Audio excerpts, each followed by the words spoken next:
everybody, and welcome back to The Pretty Ugly Truth. I'm very excited to have Ryan Pascal here with me. So today we're gonna play a little game of trivia. Yeah. And I know that you were saying that you were interested in the tactics that Big Tobacco uses to market to its customers, and as well as the impact that it has on non-smokers, because that's kind of one of the myths, that tobacco doesn't really affect you if you don't smoke. And that is in fact false. I'll give you that answer right now. Okay. It's not true. And so we're kind of gonna go through and see how that applies. Hopefully you learned something, I learned something, they learned something, and it's fun, okay? Okay, so let's do this. So I'm going to read a statement, and then you have to let me know if you think that it's either true or false. Okay. Are you, we're good. Okay, so true or false? Several studies have found a greater number of tobacco advertisements in African American neighborhoods. True. True? True.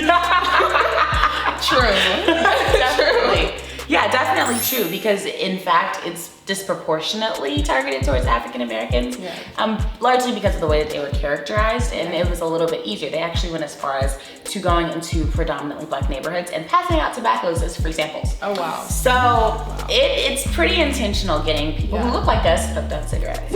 So the overwhelming majority of smokers, which is 72%, either earn higher wages, have health insurance, and or have more education than their non-smoking counterparts. That's false. Yeah, that's false. Why is it false? What do you think? What do you think? I want to hear. Well, I don't know. I feel like you're less hireable if you smoke. I don't know. Is that like a myth, right? So the thing is, yeah, you're right. It's false. The correct answer is that the overwhelming majority of smokers, again, 72%, either earn lower wages, they lack health insurance, or have less education. So it's really the majority of the people who are within this demographic, they have more to lose by smoking. And so when you already don't have those things that you need, it really puts you at more of a disadvantage. And again, it's a generalization, it's 72%, but that's still a pretty grim percentage. That's a lot of people. So secondhand smoke is more harmful for the environment than driving some cars. The air pollution from cigarettes is 4 times more than diesel cars.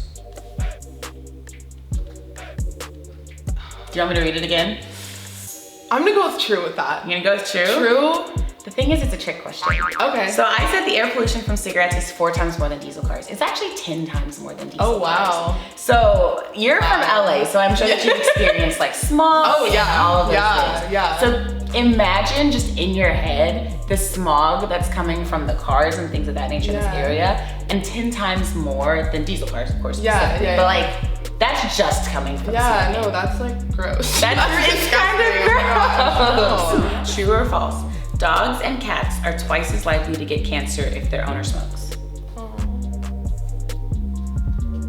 True. It's true. I didn't trick you with that one. Yeah, and it felt like it would be mean if I tried to trick you with that one. Do you have a dog or a cat? I do, and we love her. And I wasn't allowed to have a dog. I just want to put Mom and Dad, this one's on you.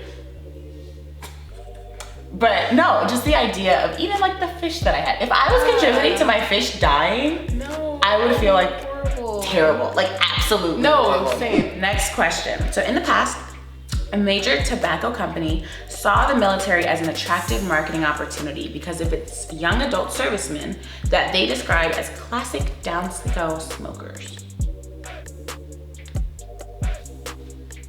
False? Why false? I don't know, that's like so random. Like it's really, you were like, let's just see what she thinks I don't know, about that's this just one. like so random. And it's like, just why? I don't know. That's the interesting. So it's actually true. And in addition to calling them classic downscale smokers, they characterized them as less educated, part of the wrong crowd, in trouble with authorities, and having limited job prospects.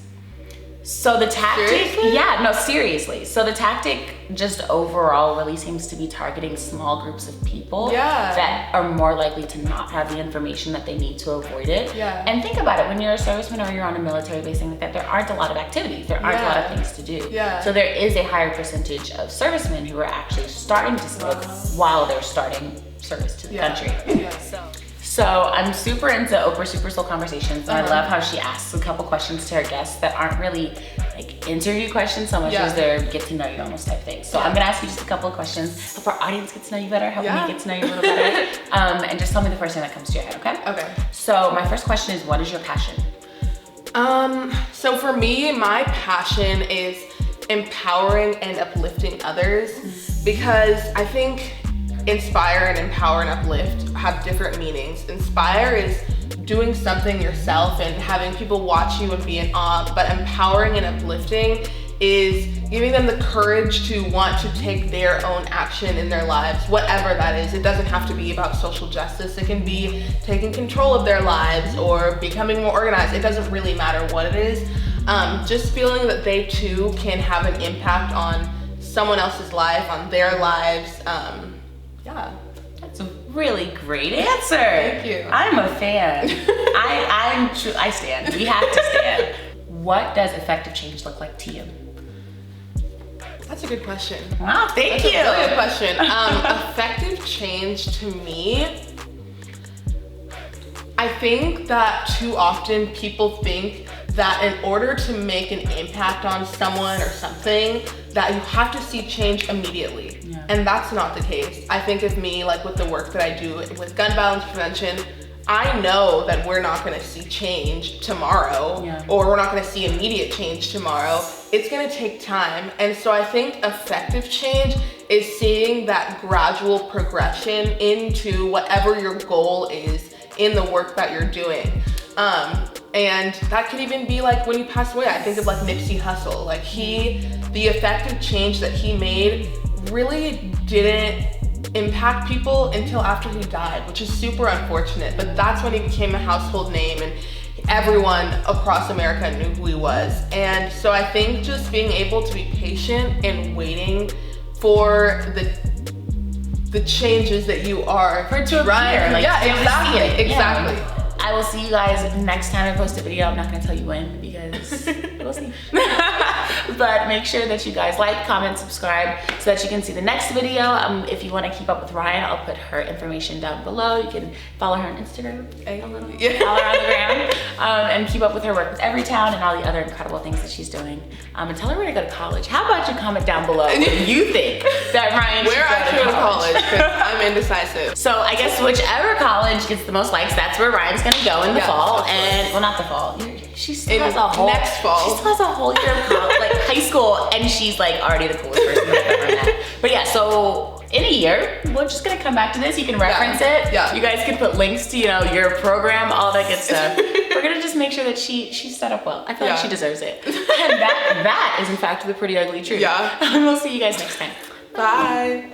If you want to see more content like this and other videos related to how you can make an impact on your community, make sure to like this video and subscribe. I don't know where it is under here, but make sure you do it and check back here whenever there's a new video. I don't know. Thank you.